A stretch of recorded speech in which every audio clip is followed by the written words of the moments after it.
Namrata Handa welcome esteemed faculty, students, and our distinguished audience to this momentous occasion, an author talk that promises intellectual enlightenment and literary indulgence. Today's gathering resonates with the spirit of literary pursuit and scholarly dialogue, which is part of Author Awards, an initiative brought to you by JK Paper and the Times of India. Author Awards is a platform to encourage women authors to express their creativity and fondness for writing. It is a celebration of the art of storytelling by women writers. This initiative wishes to acknowledge exemplary pieces of writing by women authors to inspire and motivate more women to take up writing, pen that story, and feel proud of their accomplishments. Our esteemed guest stands as a testament to unparalleled creativity and profound insight within her chosen domain. Aashisha Chakraborty is a PM Yuva author and Write India winner whose bestseller debut novel, Misadventures of a Salesgirl by Rupa Publications, is loosely based on her experiences as a sales manager. Her latest book is a work of historical fiction with National Book Trust titled The 13-Year-Old Queen and Her Inherited Destiny, launched at the World Book Fair by Nobel laureate Annie Ernaux and exhibited at the book fairs in Seoul, London, and Abu Dhabi. Aashisha also writes articles which have appeared in The Hindu, The Times of India, She the People, Corporate Citizen, CSR Universe, Sakshi Post, and so on. Aashisha was one of the winners of Kafiya, the Delhi Poetry Festival. And by the way, she is also model for a German photographer and likes to blog on an online diary of sorts titled The Mind Bin. In conversation with her, an expert and a well-known name in media, our interviewee, Ms. Shilpa, will unravel layers of literary craftsmanship, offering us insights into the creative process, thematic explorations, and the profound impact of Ms. Chakraborty's work on the literary landscape under Teach India program. Teach India, as you might know, is a CSR, Corporate Social Responsibility initiative of the Times of India, working relentlessly since 2011 with children and youth to enhance their skills in the field of education and communication. The initiative is implemented on the ground through the partner NGOs and volunteers. Currently operational in Pan India, their projects are curated and executed by the best educationists and professionals in their respective fields. The initiatives include spoken English classes for employable youth, modules on oral hygiene and road safety, National Payment Corporation of India, Rural Digital Literacy Program, PNG Digital Financial Literacy for Youth, HCL Jigsaw Critical Reasoning Olympiad, Times of a Better India Movement Caption Contest, One Word Contest, Tata Salt Har Sawal Uthega, and fun worksheets for children. As participants in this enlightening discourse, our audience stands to gain profound insights. Welcome once again. Thank you. Hello, good morning all of you. So here we welcome Aashisha. Please welcome her with a big round of applause. Aashisha. Where would you like to sit?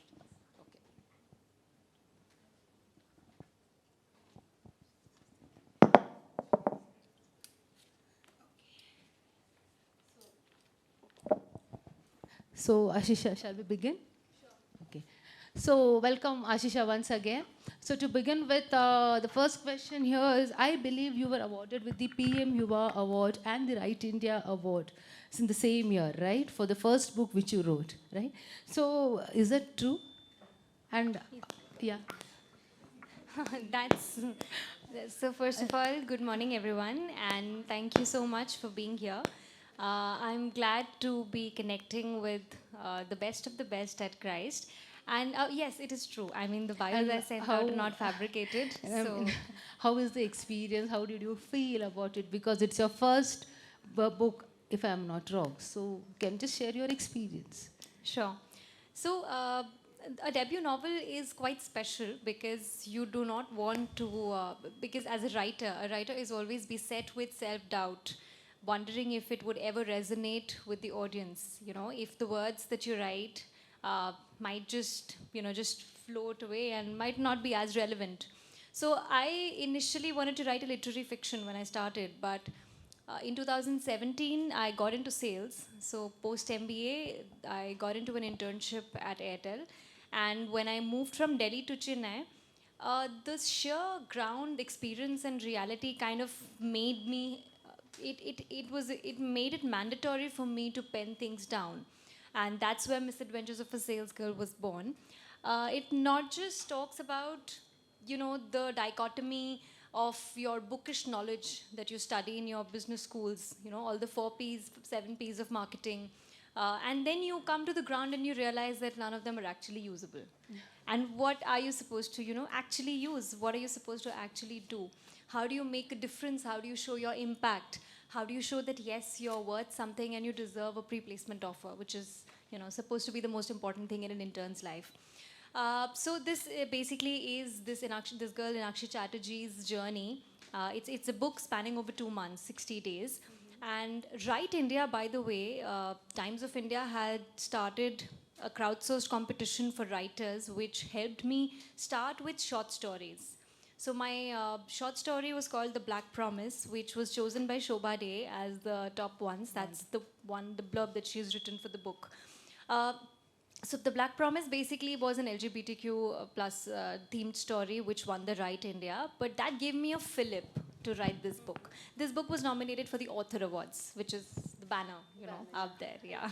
As has this book been, yes, nominated. Interesting. So moving on to the book, here we talk about the 13-year-old queen and the inherited destiny. This book is so different from your earlier book, right? So Misadventure of Sales Girl. So which, for the knowledge of her audience, as she said, she was already working in Airtel, right, as a sales manager. Okay, good. So, this, what made you to write this book? What inspired you to start?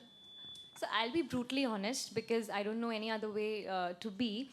I was waiting for the first book to be published, and it was 2020. COVID had struck. Publishing schedules had gone haywire.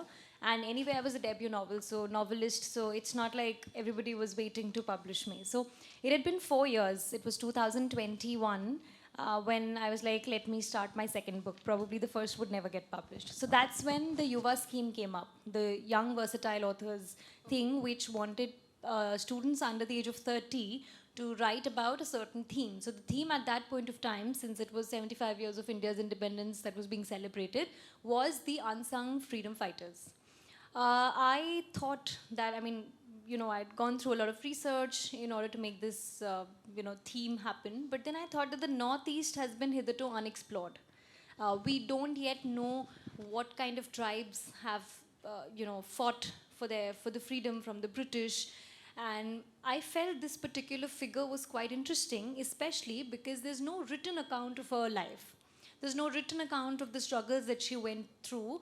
And it's a lot of fantasy legends. When you go to Manipur, when you go to Assam and Nagaland, there's this tri-junction of Assam, Manipur and Nagaland, where this second book is based. It's a village called Lungkao, where this woman was born.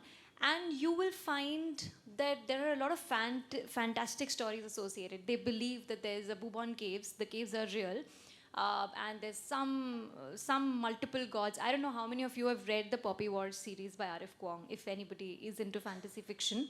So there, the Chinese mythology and the Chinese ideals of, going into a certain trance and utilizing certain powers, that kind of a thing, I've tried to explore in this based on the legends already existing in the Northeast. So this was an experiment, and what better way to experiment when someone is giving you a scholarship for it. So that's why this is a historical fantasy fiction about Gaiden Liu, whose name I have of course changed in the book, and that's how this came about. Very interesting. So may I request you to read an excerpt from the book?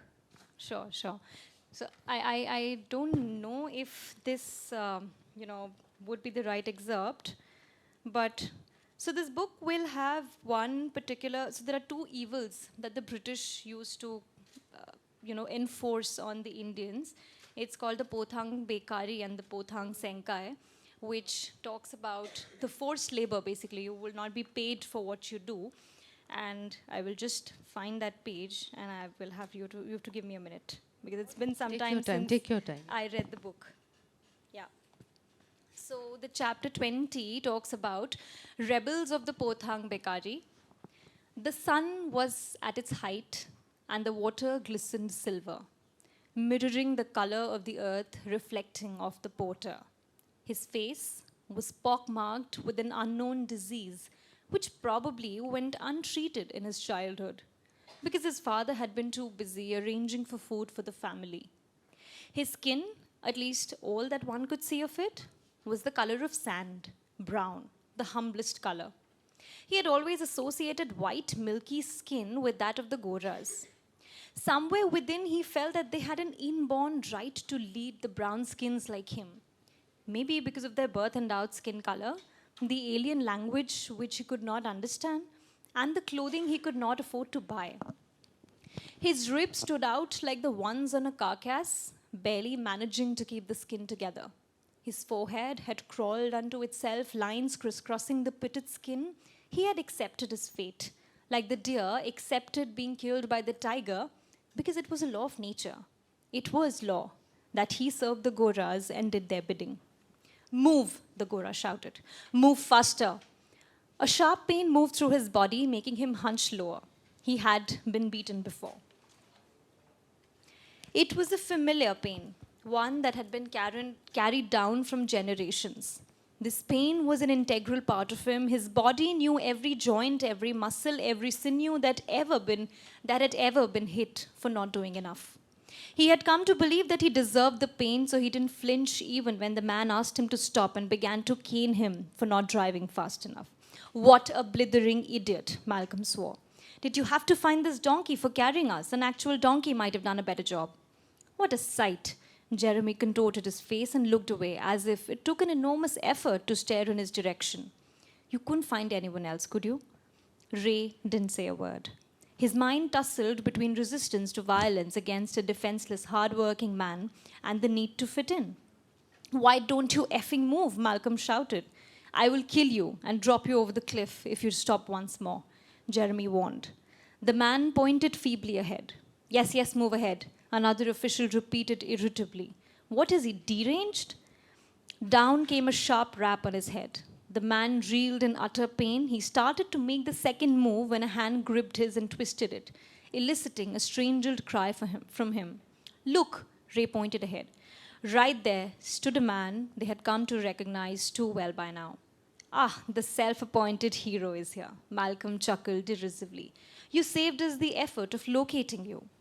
D. Kanang, that's the older cousin, the second protagonist, walked towards them as if he couldn't care less, hand over the grains. Excuse me? Jeremy asked in mock disbelief. What did you say? I said hand over the grains, or did you go deaf the last time I clubbed you? Say one more word and I'll cut you into 100 pieces and make that girl with you eat it. Malcolm gritted his teeth, glancing at Dijon Liu by D. Kanang's side. So Gaiden Liu I've renamed as Dijon Liu in the book. Are you talking about me? She stepped in front of him, then talked directly to me, coward. Jeremy smirked. Looks like they have a feisty one here. Where did you find her? Say one word about my sister and you're dead. D. Kanang spoke through gritted teeth. Leave the grain, D. Kanang said again. They had planned to ambush the sepoys while they collected grain from different villages. They had spread their forces to different parts of the hills to start a mass civil disobedience. I'll give you a better proposal, Malcolm spoke in mock seriousness. You leave the girl with us and we'll let you go. To their surprise, D. Kanang grinned. Sure, I'll leave her here. Dijon Liu, please get the grain while I take Apulao back to his village. Apulao means uncle. Yes, Ajaibung. Ajaibung means older brother. D. Kanang had barely turned when Jeremy and the other officials had their necks pushed together and bound by a shimmering black python. Dijon Liu moved her lips without any sounds emanating from her. Malcolm couldn't help but let out a piercing shriek as another snake crawled up his leg like a little infant wanting to play. What sorcery is this? He screamed. Are you brother and sister both sorcerers? The gods, wicked sorcerers. The gods know who's wicked and who isn't, Dijon Liu calmly said. Leave the grain and dare you touch any living being of this village. Just remember me. I'll come for you. The officials were left to themselves as D. Kanang and Dijon Liu moved ahead with the grains and the human carrier. A few ways up the road, he told her, you need to heal him. I'll deposit things up here. Sure. He suddenly looked up at her seriously. How did you summon the snakes? Dijon Liu shrugged. I just felt like I had to. Can you also hear a voice inside your head? she thought for a moment before replying. No, not really.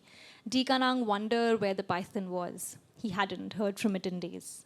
So that's the fantasy part, because he kind of utilizes the python god's powers, and it sort of just comes into the trance for him. So that's the fantasy part in the book, and Very that's it's been interesting. used to sort of.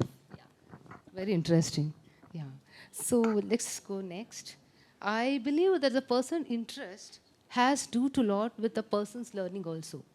So first is like what made you to, have you been always interested in writing? And the second is, it seems like you've been writing from a very long age. So maybe young age, I might say. So how is the connect? Can we just connect? Yeah, so to be very honest, I've always wanted to be a writer, even when I was in school. But writing does not have a specific path. I mean, you cannot take an exam and then suddenly say that Exactly. yes, I'm a writer. Exactly. I mean, you have an exam for everything. You have an exam for medicine, and then you're a doctor.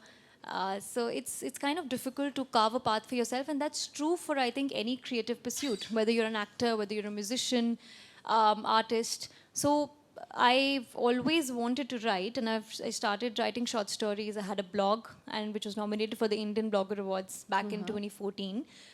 Then I moved to short stories, as I said, the whole Write India thing, where it got selected. Then finally, I took the leap to a novel. So I would say it's been on the cards probably, because I've started. I started right from college. And yeah, the spoken word poetry thing, when I was in college, it was a big thing, the airplane poetry movement and stuff. So it was quite heavy at that point of time. Finally, when you get into the publishing industry, you break into it, and then this is how my journey began. I mean, it began a year ago, in 2022. 22. Yeah. Oh, interesting. Yeah, seriously. Hats off. Thanks. Okay. So let's come to your. Okay. Just have a second.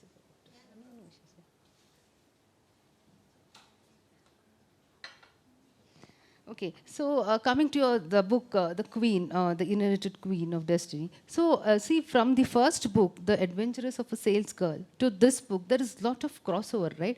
From fiction, non-fiction to historical fiction. So, how could you actually manage that? So as a new writer, I do not have a niche currently in any particular genre, I would say. So this is particularly workplace fiction, which would be slotted under commercial fiction. If you see, in the Amazon bestseller list, it comes under travel writing. This comes under historical fiction. So the genres are definitely different, but I feel at the starting of your writing career, I feel it's all right to kind of, experiment and figure out the right genre for yourself. Because as a reader, I believe when you explore different genres is when you realize that this is it. This is it for you. So yes, it required a lot of crossovers, and this particular one I did not need a lot of research, because that's my first-hand experience as a sales manager. And I'm currently also, in the same thing. So I'm working as a marketing manager at the consumer business office. So this kind of does not require a lot of research for me. But this, on the other hand, the Queen required me to not just visit the place, but also access a lot of data from the archives, speak to my mentor, who is from the same village as Gaidin Liu. And she got me a lot of private letters which had been exchanged between Nehru and Gaidin Liu, because Nehru gave Gaidin Liu the title of Rani. And she spent about 14 years in prison just for rebelling, just for the civil disobedience piece. So yeah, it required a lot of research, and that's how I think I can grow as a writer. So I think this was important for me to explore. So And my that's- next might be sci-fi, you may never know. Is it? No, it's not. I'm just telling you. Okay, good. So that means there's a lot of research done in writing this book, right? Interesting, yeah. Okay, so now could you just read out one excerpt from this book, especially which belongs to the main character? You mean the second one, is it? Yes, Okay. second. All right. I was thinking, since I'd already read You one don't from want here. to read? I don't mind. Yeah, I mean, I can read Oh, from there. yeah, you can because just pick up one there from might that. be- Yeah, There might be some, yeah. just take your time. Yes. So this particular one, although I'm not sure if anyone here has ever done sales, so I won't be able to figure out if that's the right person. I mean, has anyone ever done sales? Just a random question. Oh, They there have are for 2, some 3 reason. hands. Yeah. Wow. Okay. I think sales is it cuts across boundaries. It cuts across this thing. So This girl moves to Chennai and she faces, of course, the language barriers, that's for sure. But most of all, she realizes that there are no females in the entire sales department. So there are just, the sex ratio is weird. It's just zero. But it's still the same. It's probably the same, yes, it's probably the same. So she found it really hard to navigate that particular area. And I will just mention the particular, this last piece where she goes for a market visit. Market visits are very important in sales. I mean, it's not just Excel sheets. The chapter is called The First and the Last Day, okay? So this book basically is interspersed with sales tips everywhere. So some of them are you have to know the local language, some of them are you have to carry your sunglasses. So here the sales tip is, which is sales tip number 30, beware of the sun, all right? She got herself a chair and sat down panting. She took out a handkerchief and wiped her face vigorously. The heat seemed to be getting stronger with each passing day. Just then she felt something furry rub against her leg. So that's at her distributor's point. I'm just giving you a context of where she is. Her heart was racing. The slight hunger that was trying to manifest itself and win a couple of those buns in her bag disappeared at the excitement. Ina is short for Inakshi, she's the protagonist of the book. Ina gratefully sank into the passenger's seat of Ram's car with its chilled interiors. She felt like someone had breathed life into her. Her lower abdomen was in danger of falling out. So stressed were her abdomen muscles with the nerve-wracking, slow, scary pain that always accompanied the first day of her period. So how is the heat? Ram asked. I feel I could faint, she said abruptly. Well, yes, it'll get worse. Come, this is a retailer who has just begun to show results. Let's see how much he's been able to do. Retailer is just like a shop owner, you know? You give them SIM cards to sell. She followed him out of his car into a small shop where Anand and his distributor were already waiting. The retailer looked as bored as anyone in his position could look. Somehow, looking at him made her feel even more tired. He took out his stock of Telesign SIM cards, showing it to the RSM. We just asked him why people are not going for Telesign and he actually sells a SIM. Ram summarized their conversation for her. Just then, 2 more customers came in. Why aren't you going for Telesign? By now, she could pick up the recognizable words and string them into meaningful sentences, so that even if she didn't understand what he was saying, she could make out the crux. The buyer looked a bit cowed, surrounded by 5 Telesign people. She felt a rush of pity for him. He said something in a small voice, and Ram instantly took him up on it, and thereafter ensued a heated exchange. The fight seemed to go out to the buyer when Ram took it upon himself to sell. One high-value sale done, he whispered triumphantly into her ear, as the buyer went away with the Telesign SIM, a bit gobsmacked. She wondered if she would ever be that persuasive, forcing her product down people's throats. Seriously, great, she said with genuine admiration. She didn't know what else to say. I mean, partly because they were back to discussing stuff with the retailer, stuff she couldn't for the life of her understand, and partly because her head was spinning. It was as if gravity was pulling her down. She felt like dying. It couldn't be that bad. She had felt the heat in Delhi. She had seen kids play in the park in the devastating heat. But right then she was feeling delirious. I mean, heat can't kill you, can it? With each passing moment, though, the forces in her navel were churning dangerously, threatening to make her faint. Ina had never fainted before. Surely she wasn't that weak. It was as if what she had said to Ram in the car was coming true. First days are always treacherous, queasy, scary. They have the potential to suck the life force out of you. As if on cue, things went black in front of her, jet black, for just a moment. She struggled to bring herself back and righted herself immediately. She probably needed to get something in her stomach. In her defense, she hadn't eaten anything. It was pretty hot, as is. But she didn't want to do this. She hated admitting defeat first. She hated to be saying to someone, may I sit and rest? She had worked so hard to prove that she was not a weakling, that she was not some kid who had always got to be taken care of. She had barged her way into IT parks and on some days even visited 50 outlets. She had gone without food and water for entire sales beats just to avoid unhygienic surroundings. She had waited endlessly to get her mid-review done, but then she told herself that there was nothing to prove. No one was out there to judge her. It was okay to get tired sometimes. Another part of her argued, why now? She had managed to keep her head above water the entire 2 months, put up with so much shit the entire time, and now on the last day, should she give up? Her head was spinning now. Out of indecision or heat, she couldn't tell. But she knew that this was the final outlet before they took a break for lunch. She would get enough rest then. There would be enough time to lie down. She wouldn't let it get to her. No, she simply wouldn't. Then, the sales tip 31 happens. Don't skip the morning meal, or any meal for that matter. Ina felt her stomach had dropped through the floor. Her thoughts were swimming snugly in a miasma. So then, the whole thing starts. She actually fainted. This is so much real, She is. I remember my days when I started my career as a marketing person. I mean, this is the reality, right? Yes. And the thing is, when you're up against a lot of people who seem to have, their pros set, they would. So there was an undercurrent. There's an undercurrent of casual sexism in the entire story. It's not overt. You will not find overt sexism these days, but then it's casual. That it's all right. Oh, you did great work. We did not expect that from you.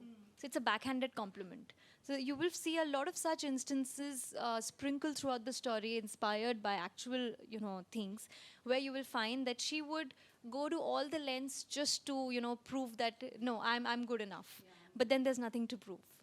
So I think this bit I just wanted to read out. Very interesting, very interesting.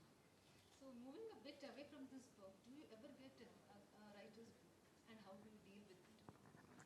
So for writer's block, I should have enough time to write. I've only written 2 books, so I don't have like a prolific lineup and that I would say, all these books I have. So right now I have multiple ideas, which given the time I would love to write on. So currently, touch wood, I do not have a writer's block. But someday if I do, I think I have a lot of things to do which I can, go back and start doing them. So as a person with a full-time job, like a 10 to almost 9 job, so I only get weekends to write, or maybe just moments snatched from, certain holidays and times, like this week. So I think right now writer's block is not struck, but I'm sure it will sooner or later. But when it does, I believe in like going back, not forcing things, and then coming back again. Thank you so much, Aashisha. And it was nice having you here. So, would you, shall we just start a Q&A session for some time? Sure. So, students, the floor is open. We can just have a Q&A session for a few minutes here. Any questions? More questions? Yes. Just see.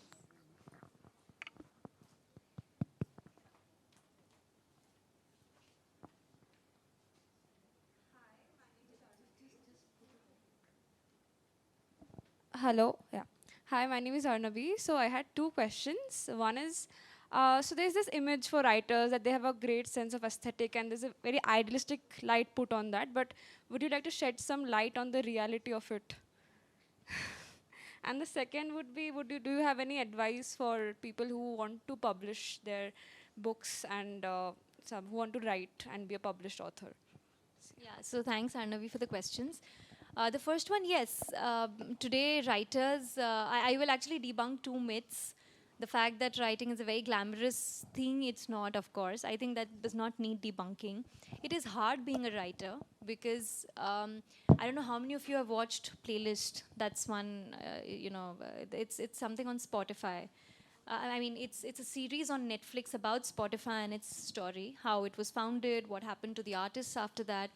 So it talks about how when Spotify was actually founded and it grew, the artists, the musicians suffered the most because Sony, the producers, made a lot of money. Spotify, the carrier of the entire thing, made a lot of money. The artists who were actually featured, whose songs everybody was enjoying, did not actually earn anything. The woman was doing multiple jobs in order to just keep things steady.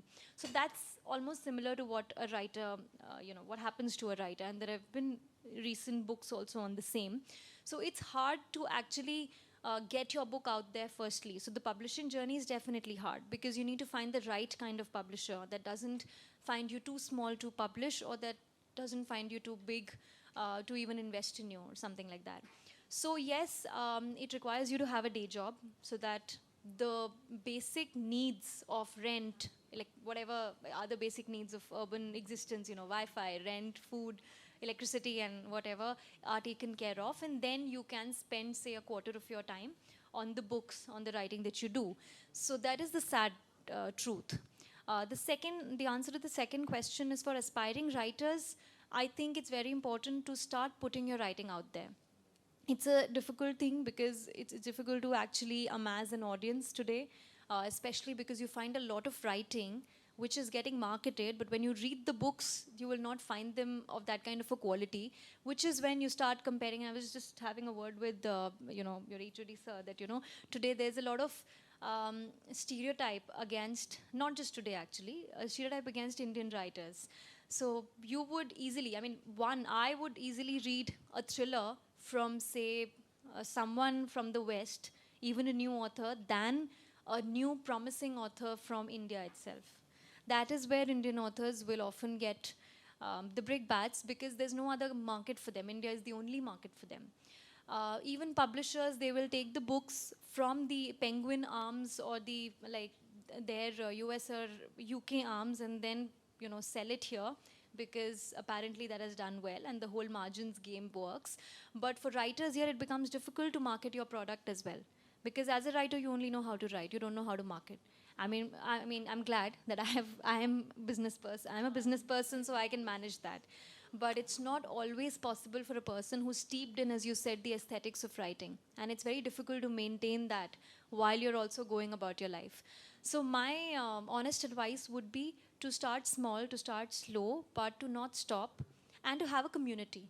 Like, have a community of like-minded writers who would give you good feedback, who would give you constructive feedback, and don't just send your scripts to friends who will say, yeah, it's great, all the best. Give it to people who you think will actually give you constructive feedback, say a group of writers who want to grow. So I started a Mindbin channel on Instagram and just on WhatsApp and stuff, just for this, so that people have a place where they can, continue to have a thoughtful conversation.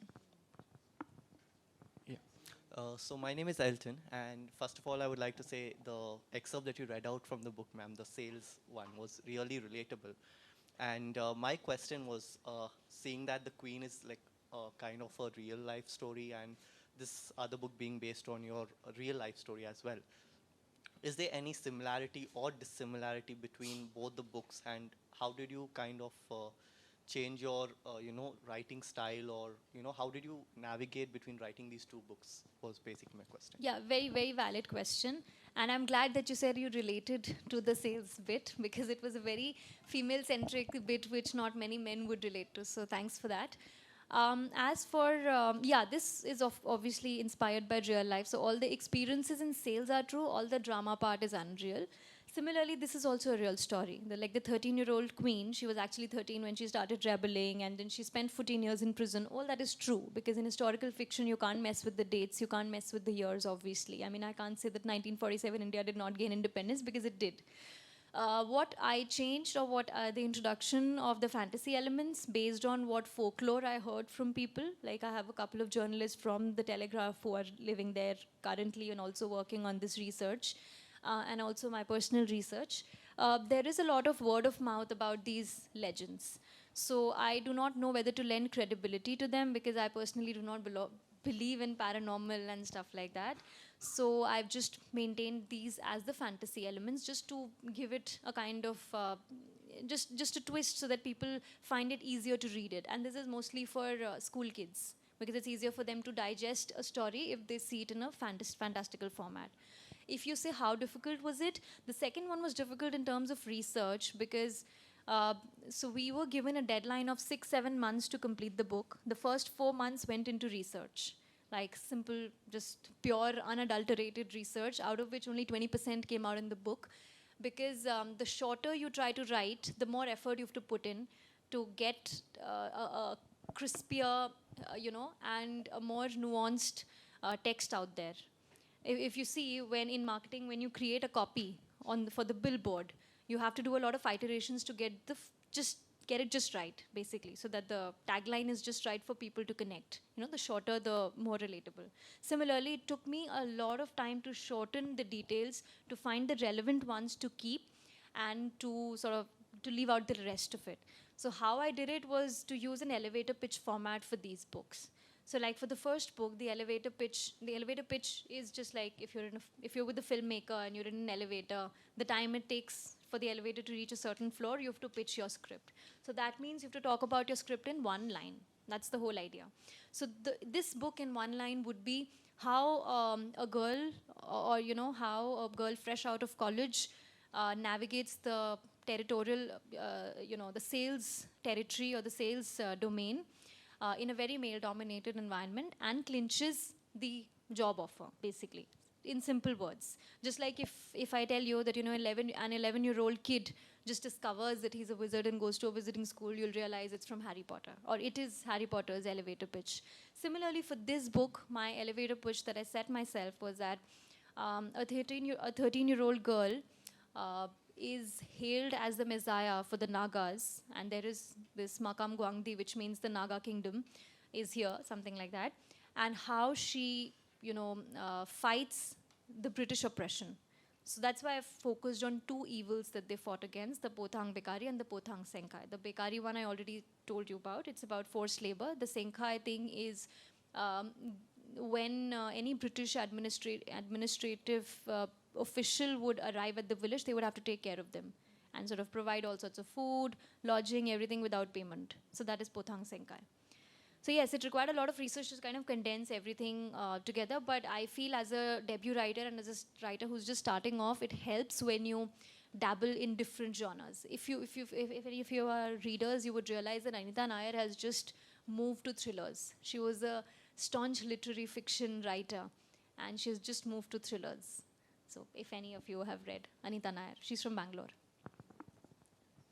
Hi ma'am, my name is Pooja. So you wrote a historical fiction about someone who's a very real person. You reference the person. So were there oppositions because you wrote it about a real person, about real struggles?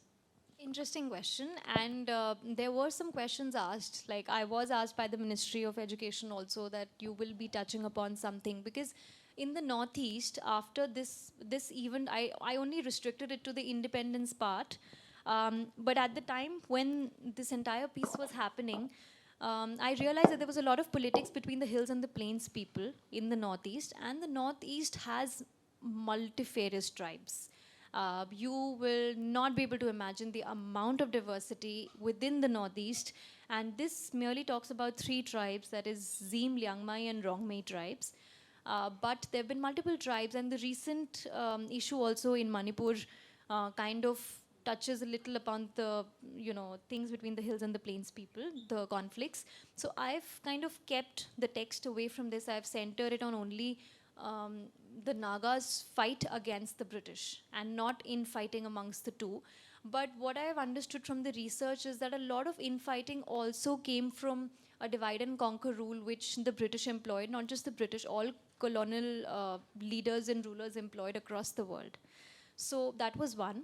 And secondly, there was also the Naga National Council, which came up, and that was a separatist group, which came up because they felt that their rights were not being heard. I've not mentioned that at all. So I've kind of omitted the things which made it controversial and only kept the things that are directly relevant to the British fight with the Northeast. Only the British fight with the Northeast. That is how I've condensed the text and only kept the most relevant details. So this will not have any controversial effects. Everything that is mentioned here is something that has actually happened. Like Nehru actually wrote to the Queen of England saying that, why would you be keeping a 13, or at that point she probably was 15 or something, a 15, 16-year-old girl in chains in prison? I mean, what can a 15-year-old girl do? But that's how things were, That's how things were then. They were scared of the kind of movement she would inspire. So they had put her in chains and everything. So yeah, I've just kept it close to the, I've marked all the lines. Yes.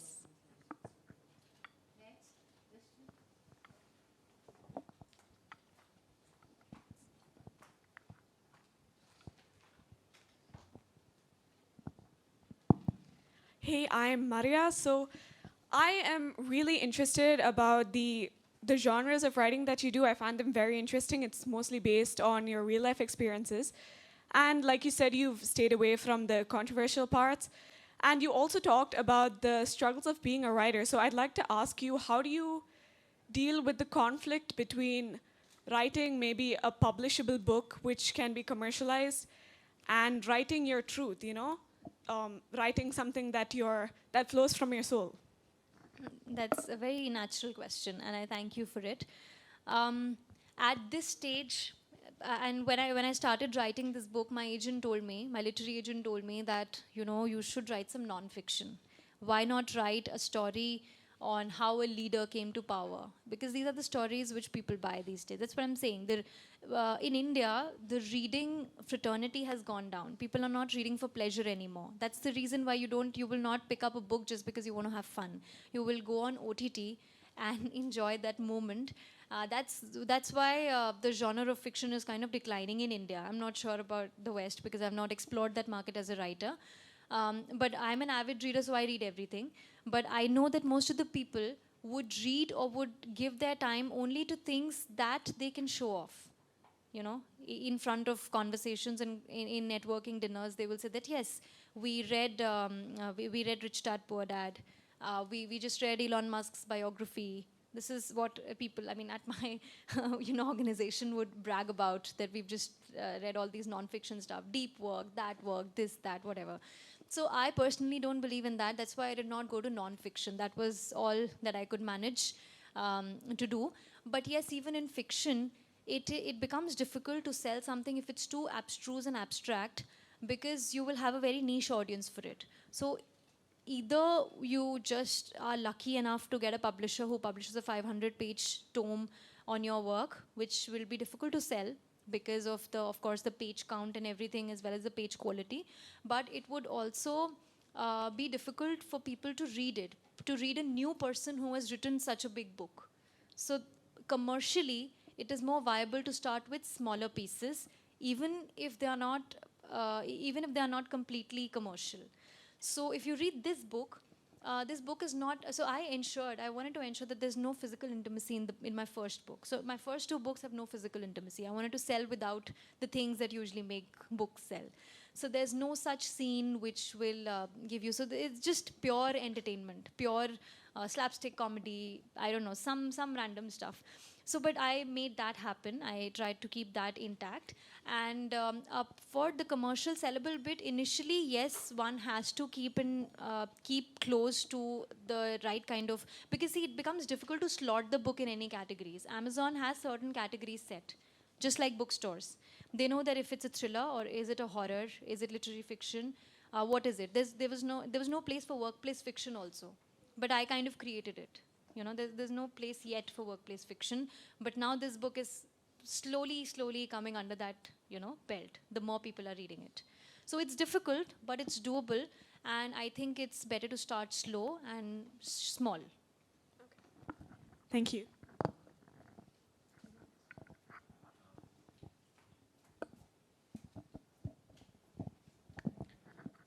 A writer is someone who is usually plural in the sense you don't just think as you, but you think in terms of the characters and understanding their context, challenges, and thoughts, belief systems, all that, right? So while that has its own set of struggle, while you're writing, you also have to battle with the one who is popping with a lot of ideas and the one who is keen on editing it, right? So how do you manage these multiple pulls? So you want to let out the thought, but you're also wanting to edit it. This full stop shouldn't be here, the comma shouldn't be there.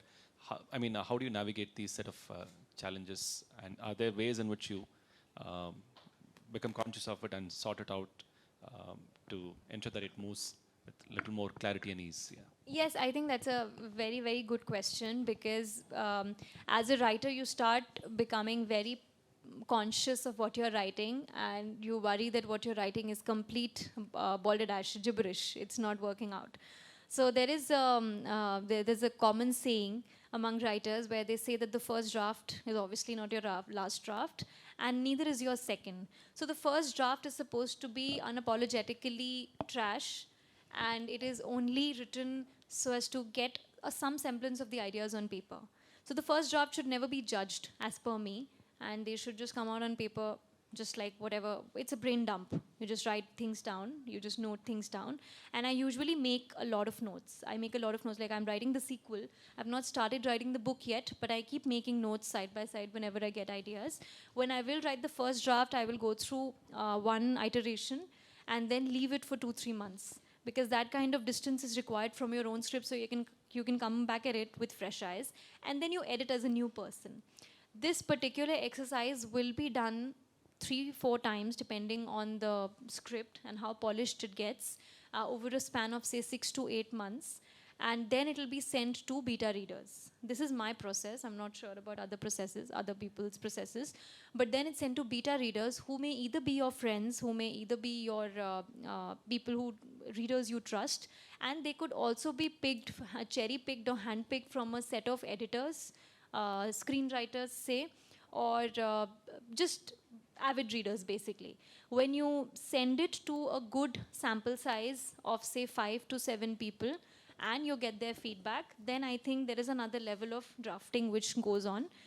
Then you create your second major draft, after which I think that is a good enough time, and then you can send it to your editor at the publisher. They also do their own developmental editing, they do their proofreading, copy editing, all those things. And then finally there are many such processes which keep on happening, after which they send to reviewers. Again, the basic advanced review copies to some reviewers. Then based on them, some minor changes would be done, and finally the script is like done. In 1.5 to 2 years, I think it's done. That is after you actually write it. So this is what I think a good book should do, but many people, so I think somebody had asked a question about aspiring writers. If you're an aspiring writer, don't hurry, don't be in a hurry to publish.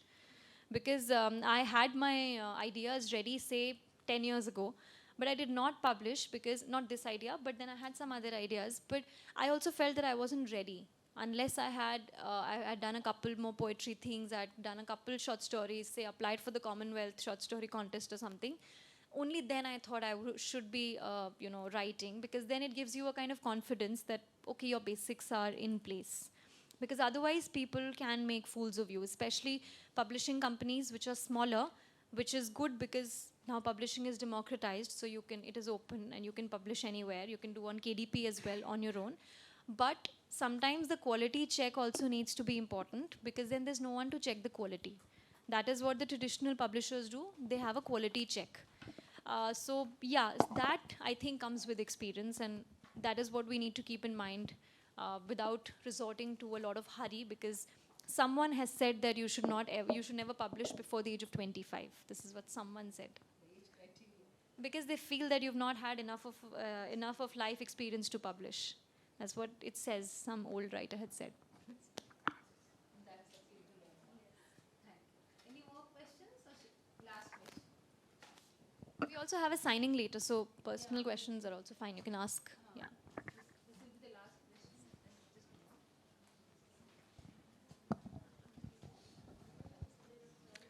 So yeah, all writers have to get into that mindset for them to get into that writing process. So I want to know what your process will be. I mean, what it is, and is there any tips to for us to be get into that mindset, or any helpful?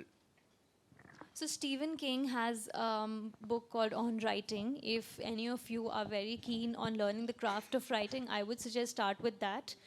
There are many books. I can't recall very quickly, but if you can just ping me on Instagram, I'll find those books and send you. What Stephen King does is he makes it a point to churn out 500 words each day. So either you set yourself a limit of words, or you set yourself a time during which you write, say 5 to 7 if you're a morning person, or say 9 to 11 if you're a night person, whatever works for you. Personally, when I was starting to write this book, I used to set aside 30 minutes every day. Come what may, 30 minutes on a work day, 5 days a week, I would definitely write. So that is something which I did, which was, of course, a certain discipline is required, even if you're busy. So 30 minutes, I think, is doable, even if you're in a full-time job or a full-time educational career or something like that. Taking out 30 minutes should not be bad. Of course, it might require you to sort of get 15 minutes, start 15 minutes before to get into that mindset and then end 15 minutes later. So that's all up to you. But 30 minutes of good writing every day should keep you in good stead. Also, sometimes writing is not actually belting out the words. You don't actually have to write that particular number. But writing could also be just research. So if you're giving those half an hour to research, don't think it's a waste of time. Or if you're giving those half an hour to structuring your thing or reading something else, I don't think that's a waste of time. So what I mean is half an hour to your craft, half an hour to what you want to produce, say, 1 year down the line. That is what I meant. You can increase or decrease the time as per your time availability, but that is what I used to do. And also I have a thriving community back in Delhi with writers. So of course we used to meet for, there are these BYOB clubs where you bring your own book and discuss the book. So I think something like that you could do in college. Colleges are the best places for these things. So you should definitely have a book club. You probably do. Yeah, you probably do. Yeah. So thank you so much, Aashisha, for joining us today. So towards the end, some words of encouragement for our younger generation. So I'm so to become writers. I'm very happy to see such questions, which means there are a lot of budding writers. And since you guys are from journalism, media, and also from the book clubs, I think there's a lot of scope to do honest, fresh writing, to dig up stories. I would say invest a lot of time in exploring good stories. You know, there are a lot of good stories hanging around here and hanging around different regions of the world, different parts of the world. So initially, spend a lot of time on research and of course in honing the craft. And a part of honing the craft is reading a lot. So just go with an open mind. Don't think that, okay, this cover looks bad, or this does not look good. I've never heard of this author ever. So don't do that, because I know there's a Chinese author who writes only in Chinese, and there's another person who translated his work in Chinese, and now it's doing super well. So I've forgotten again. The name I've forgotten. I'll find the name and tell you. But this happens a lot. So I would suggest keep your mind open. Read all kinds of literature, Japanese, Korean, whatever literature you can, put your hands on, I think is good. Read regional literature. You would have a lot of good literature around you. So read as much as possible, and that will give you a better perspective. That will make you understand what genre would you like to focus on, and what is your, what is your major thing that you would like to major in, Yeah. So all the very best. Thank you. Thank you so much.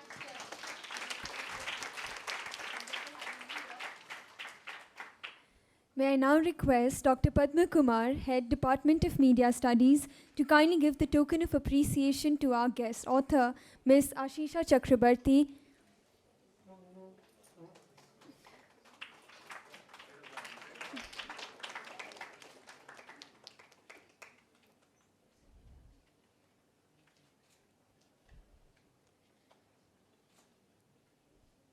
And our interviewee, Ms. Shilpa.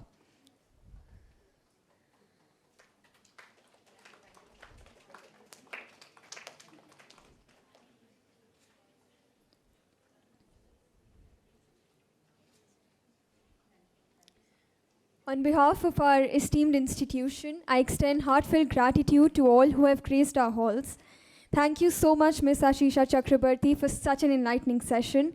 Our deepest appreciation goes to the faculty, Head of Department, Dr. Padma Kumar, Professor Joel Jacob, Faculty Coordinator, and Professor Roshni, Secretary, Department of Media Studies, whose unwavering support made this event a reality. Thank you so much, one and all, for being here.